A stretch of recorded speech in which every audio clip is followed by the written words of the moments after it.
ಎಲ್ಲರಿಗೂ ನಮಸ್ಕಾರ. ನನ್ನ ಹೆಸರು ಅಡ್ವೊಕೇಟ್ ರ್ಯಾನ್ ಫರ್ನಾಂಡಿಸ್. ವಿರಿಚ್ ಅಕಾಡೆಮಿಯಲ್ಲಿ ನಾನು ಲಾ ಸಬ್ಜೆಕ್ಟನ್ನು ಹ್ಯಾಂಡಲ್ ಮಾಡ್ತೇನೆ.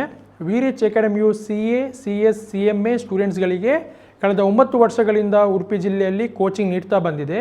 ಈಗ ಯೂಟ್ಯೂಬಲ್ಲಿ ಈ ಒಂದು ಚಾನೆಲ್ ಮುಖಾಂತರ ಕೆಲವೊಂದು ಕಾನ್ಸೆಪ್ಟ್ಸನ್ನು ನಾವು ಇಲ್ಲಿ ಡಿಸ್ಕಸ್ ಮಾಡ್ತೇವೆ. ಅದೇ ರೀತಿ ವಿರಿಚ್ ಆ್ಯಪಲ್ಲಿ ಕೆಲವೊಂದು ಆನ್ಲೈನ್ ಕ್ಲಾಸಸ್ ನಾವು ಆಫರ್ ಮಾಡ್ತಾ ಇದ್ದೇವೆ, ಇನ್ ಫ್ಯೂಚರ್ ಆಫರ್ ಮಾಡ್ತೇವೆ.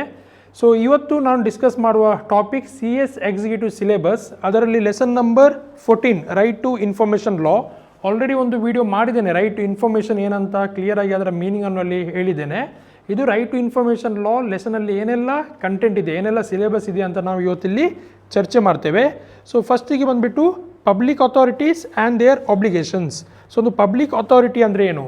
ಯಾಕಂದರೆ ರೈಟ್ ಟು ಇನ್ಫಾರ್ಮೇಷನಲ್ಲಿ ನಾವು ಇನ್ಫಾರ್ಮೇಷನ್ ಕೇಳುವಂಥದ್ದು ಪಬ್ಲಿಕ್ ಅಥಾರಿಟಿಯಿಂದ. ಸೊ ನಮ್ಗೆ ಗೊತ್ತಿರಬೇಕು what is public authority. Public authority ಅಂದರೆ ನಾವು ಯಾರನ್ನೆಲ್ಲ ಕನ್ಸಿಡರ್ ಮಾಡ್ಬೋದು.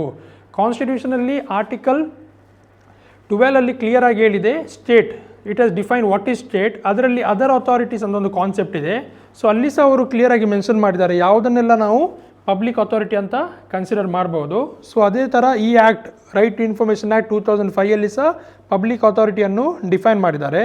ಅದೇ ಥರ ಅವರ ಅಬ್ಲಿಗೇಷನ್ಸ್, ಪಬ್ಲಿಕ್ ಅಥಾರಿಟಿ ಅವರು ಇನ್ಫಾರ್ಮೇಷನ್ ಕೇಳುವಾಗ ಯಾವ ಥರ ಅವರಿಗೆ ಅಬ್ಲಿಗೇಷನ್ ಇದೆ, ಎಷ್ಟು ಟೈಮ್ ಒಳಗೆ ಅವರು ಇನ್ಫಾರ್ಮೇಷನ್ ಪ್ರೊವೈಡ್ ಮಾಡಬೇಕಂತ ಡೀಟೇಲ್ಸಲ್ಲಿ ಮೆನ್ಷನ್ ಮಾಡಿದ್ದಾರೆ.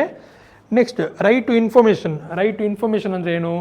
ಒಂದು ಸಿಟಿಸನ್ನಿಗೆ ಏನಾದರೂ ಇನ್ಫಾರ್ಮೇಷನ್ ಬೇಕಾದರೆ ಅವರು ಆ ಒಂದು ಪ್ರಿಸ್ಕ್ರೈಬ್ ಫಾರ್ಮಲ್ಲಿ under the section of the right to information act ಆ ಇನ್ಫಾರ್ಮೇಷನ್ ಕೇಳಿದರೆ ವಿದಿನ್ 30 days ಅವರು ಅದನ್ನು ಪ್ರೊವೈಡ್ ಮಾಡಬೇಕು. ಅವ್ರ ಇನ್ಫಾರ್ಮೇಷನನ್ನು ಪ್ರೊವೈಡ್ ಮಾಡಲಿಲ್ಲ ಇದ್ದರೆ, ಅವ್ರ ಇನ್ಫಾರ್ಮೇಷನ್ ಇನ್ಕರೆಕ್ಟ್ ಆಗಿದ್ದರೆ ಅಂಥ ಟೈಮಲ್ಲಿ ಫಸ್ಟ್ ಸ್ಟೆಪ್ಪಿಲ್ ಹೋಗ್ಬೋದು. ಓಕೆ, ಸೊ ಈ ಪ್ರೊವಿಷನ್ಸನ್ನು ನಾವಿಲ್ಲಿ ಡಿಸ್ಕಸ್ ಮಾಡ್ತೇವೆ. Next role of central or state government. Central ಗೌರ್ಮೆಂಟಿಗೂ ಸ್ಟೇಟ್ ಗೌರ್ಮೆಂಟಿಗೂ ಏನೆಲ್ಲ ಪವರ್ಸ್ ಆ್ಯಂಡ್ ಫಂಕ್ಷನ್ಸ್ ಕೊಟ್ಟಿದ್ದಾರೆ. ಯಾಕಂದರೆ ಕೆಲವೊಂದು ಡ್ಯೂಟೀಸ್ ಇದೆ ಸ್ಟೇಟ್ ಮತ್ತು ಸೆಂಟ್ರಲ್ ಗೌರ್ಮೆಂಟಿಗೆ. ಎಲ್ಲ ಡಿಪಾರ್ಟ್ಮೆಂಟಲ್ಲಿ ಒಂದು ಪಬ್ಲಿಕ್ ಇನ್ಫಾರ್ಮೇಷನ್ ಆಫೀಸರನ್ನು ಅಪಾಯಿಂಟ್ ಮಾಡಬೇಕು. ಮತ್ತು ನಾವು ಏನಾದರೂ ಇನ್ಫಾರ್ಮೇಷನ್ ಕೇಳ್ತೇವೆ ಆದರೆ ಒಂದು ಡಿಪಾರ್ಟ್ಮೆಂಟ್ ಹತ್ರ, ನಾವು ಆ ಪಬ್ಲಿಕ್ ಇನ್ಫಾರ್ಮೇಷನ್ ಆಫೀಸರ್, ಸಾರ್ವಜನಿಕ ಮಾಹಿತಿ ಅಧಿಕಾರಿಗೇ ನಾವು ಅಡ್ರೆಸ್ ಮಾಡಬೇಕು. ಸೊ ಆ ರೆಸ್ಪಾನ್ಸಿಬಿಲಿಟಿ ಇರೋದು ಸಾರ್ವಜನಿಕ ಮಾಹಿತಿ ಅಧಿಕಾರಿಯದ್ದು ಆ ಇನ್ಫಾರ್ಮೇಷನನ್ನು ಕೊಡಲಿಕ್ಕೆ. ನೆಕ್ಸ್ಟ್ ನಾವು ಡಿಸ್ಕಸ್ ಮಾಡ್ತೇವೆ ಸೆಂಟ್ರಲ್ ಇನ್ಫಾರ್ಮೇಷನ್ ಕಮಿಷನ್.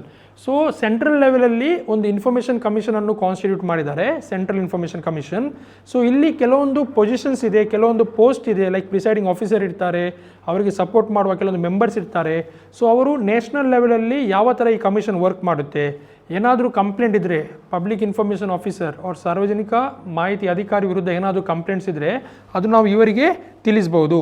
ನೆಕ್ಸ್ಟ್ ಬಂದುಬಿಟ್ಟು ಸ್ಟೇಟ್ ಇನ್ಫಾರ್ಮೇಷನ್ ಕಮಿಷನ್. ಸ್ಟೇಟ್ ಲೆವೆಲಲ್ಲಿಯೂ ಇನ್ಫಾರ್ಮೇಷನ್ ಕಮಿಷನ್ ಇದೆ, ಅಲ್ಲಿ ಸ್ಟೇಟ್ ಇನ್ಫಾರ್ಮೇಷನ್ ಆಫೀಸರ್ ಇರ್ತಾರೆ. ಸ್ಟೇಟ್ ಲೆವೆಲಲ್ಲಿ ಸ್ಟೇಟ್ ಏಜೆನ್ಸೀಸ್ ಏನಾದರೂ ಇನ್ಫಾರ್ಮೇಷನ್ ಕೊಡುವಾಗ ಮಿಸ್ಟೇಕ್ ಮಾಡಿದರೆ ಸೊ ಅವ್ರ ಹತ್ರ ನಮಗೆ ಕಂಪ್ಲೇಂಟ್ ಮಾಡುವ ರೈಟ್ ಇದೆ.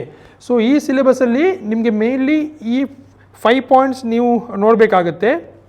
ಅಲ್ಲಿ ರೈಟ್ ಟು ಇನ್ಫಾರ್ಮೇಷನ್ ಅಂದರೆ ಏನು, ಸೆಂಟ್ರಲ್ ಮತ್ತು ಸ್ಟೇಟ್ ಗೌರ್ಮೆಂಟ್ ಫಂಕ್ಷನ್ ಏನು, ಮತ್ತು ವೇರಿಯಸ್ ಕಮಿಷನ್ಸ್. ಸೊ ಭಾಳಷ್ಟು ಒಂದು ಈಸಿಯಾಗಿರುವ ಟಾಪಿಕ್ ಇದು. ಸೊ ರೈಟ್ ಟು ಇನ್ಫಾರ್ಮೇಷನ್ ಇರೋದು ಟ್ರಾನ್ಸ್ಪರೆನ್ಸಿ ಮತ್ತು ಅಕೌಂಟೇಬಿಲಿಟಿಯನ್ನು ಮೇಂಟೈನ್ ಮಾಡಲಿಕ್ಕೆ ಅದನ್ನು ನಮ್ಮ ಗೌರ್ಮೆಂಟ್ ಕಾನ್ಸ್ಟಿಟ್ಯೂಟ್ ಮಾಡಿದೆ. ಸೊ ಇಲ್ಲಿ ಅವರು ಮೇನ್ಲಿ ಇನ್ಫಾರ್ಮೇಷನನ್ನು ಸಿಟಿಸನ್ಸಿಗೆ ಕೊಡುವಂಥದ್ದು. ಯಾವಾಗ ಸಿಟಿಸನ್ ಇನ್ಫಾರ್ಮೇಷನ್ ಕೇಳ್ತಾರೆ ಆ ಒಂದು ಇನ್ಫಾರ್ಮೇಷನ್ ಸಿಟಿಸನ್ಸಿಗೆ ಕೊಡುವಂಥದ್ದು, ಮತ್ತು ಆ ಇನ್ಫಾರ್ಮೇಷನ್ ಕೋರ್ಟಲ್ಲಿ ಎವಿಡೆನ್ಸ್ ಆಗಿ ಯೂಸ್ ಮಾಡಬಹುದು. ಸೊ ಇದು ಮೇನ್ಲಿ ಕೋರ್ಟಲ್ಲಿ ಎವಿಡೆನ್ಸ್ ಆಗಿ ಯೂಸ್ ಮಾಡಿ ಕೆಲವೊಂದು ಇನ್ಫಾರ್ಮೇಷನ್ ಕಲೆಕ್ಟ್ ಮಾಡ್ತಾರೆ ಮತ್ತು ಅದು ಎವಿಡೆನ್ಸ್ ಆಗಿ ಯೂಸ್ ಮಾಡ್ತಾರೆ. ಈಗ ಕಂಪನಿ ಸೆಕ್ರೆಟರಿ ಆಗಿ ನಿಮಗೆ ಯಾವ ಥರ ಈ ಒಂದು ಲೆಸನ್ ಹೆಲ್ಪ್ ಆಗುತ್ತೆ ನಿಮ್ಮ ಪ್ರೊಫೆಷನಿಗೆ. ಯಾವುದಾದ್ರೂ ಒಂದು ಇನ್ಫಾರ್ಮೇಷನ್ ನೀವು ಕೇಳಲಿಕ್ಕಿದ್ರೆ ಯಾವುದಾದ್ರೂ ಒಂದು ಡಿಪಾರ್ಟ್ಮೆಂಟ್ ಅವರೇನೋ ಒಂದು ರೂಲ್ ಮಾಡ್ತಾರೆ, ಅವ್ರು ನಿಮ್ಗೆ ಏನೋ ಒಂದು ರೂಲನ್ನು ನಿಮಗೆ ಅಪ್ಲಿಕೇಬಲ್ ಮಾಡ್ತಾರೆ. ಸೊ ಅದು ಜೆನ್ವಿನ್ ರೂಲಾ ಇಲ್ಲ ಅಂತ ನೀವು ಚೆಕ್ ಮಾಡಲಿಕ್ಕೆ RTI ಫೈಲ್ ಮಾಡಿದರೆ ಅವರು ನಿಮಗೆ ರಿಪ್ಲೈಲಿ ಕೊಡ್ತಾರೆ ಇನ್ ರಿಟರ್ನ್. ಸೊ ಅದು ವ್ಯಾಲಿಡ್ ಆಗುತ್ತೆ. ಸೊ ಅಲ್ಲಿ ಅವರು ಯಾವ ಥರ ಮಿಸ್ಟೇಕ್ ಮಾಡಲಿಕ್ಕಾಗಲ್ಲ, ಅವ್ರು ಯಾವ ಥರ ತಪ್ಪು ಇನ್ಫಾರ್ಮೇಷನ್ ಕೊಡಲಿಕ್ಕಾಗಲ್ಲ, because it will be recorded. So ಈ ಕಂಪನಿ ಸೆಕ್ರೆಟರಿ ಅವರು is a compliance officer. Company secretary ಅಂದರೆ ಕಂಪ್ಲೈನ್ಸ್ ಆಫೀಸರ್. ಸೊ ಲಾಸ್ ಎಲ್ಲ ಕಂಪ್ಲೈನ್ಸ್ ಮಾಡುವಾಗ ಕೆಲವೊಂದು ಪ್ರಶ್ನೆ ಇದ್ದರೆ, ಕೆಲವೊಂದು ಮಾಹಿತಿ ಬೇಕಾದರೆ ಈ ರೈಟ್ ಟು ಇನ್ಫಾರ್ಮೇಷನನ್ನು ಯೂಸ್ ಮಾಡಿ ನೀವು ಮಾಹಿತಿ ಕೇಳ್ಬೋದು. ಇಲ್ಲದ್ರೆ ನೀವು ಜಸ್ಟ್ ಹೋಗಿ ಅವ್ರ ಹತ್ರ ಮಾಹಿತಿ ಕೇಳಿದರೆ ಅವ್ರು ನಿಮಗೆ ಮಾಹಿತಿ ಕರೆಕ್ಟ್ ಕೊಡಲ್ಲ, ಮತ್ತು ಆ ಮಾಹಿತಿಗೂ ವೇಟೇಜು ಇರಲ್ಲ. ಅವ್ರೊಂದು ಪೇಪರಲ್ಲಿ ಬರೆದು ನಿಮಗೆ ಮಾಹಿತಿ ಕೊಟ್ಟರೆ ಅದಕ್ಕೊಂದು ವೇಟೇಜ್ ಸಹ ಇರಲ್ಲ. ಸೊ ಅಂಥ ಸಂದರ್ಭದಲ್ಲಿ ಈ ಒಂದು ಅಪ್ಲಿಕೇಶನ್ ಫೈಲ್ ಮಾಡಿ ನೀವು ಇನ್ಫಾರ್ಮೇಷನನ್ನು ಕೇಳ್ಬೋದು. ಸೊ ಏನಾದರೂ ಪ್ರಶ್ನೆ ಇದ್ದರೆ ನೀವು ಕಮೆಂಟ್ ಸೆಕ್ಷನ್ಸಲ್ಲಿ ಕೇಳ್ಬೋದು. ಅದೇ ರೀತಿ ನಮ್ಮ ವಿಡಿಯೋವನ್ನು ನೋಡ್ತಾ ಇರಿ, ಚಾನಲನ್ನು ಸಬ್ಸ್ಕ್ರೈಬ್ ಮಾಡಿ. Thank you.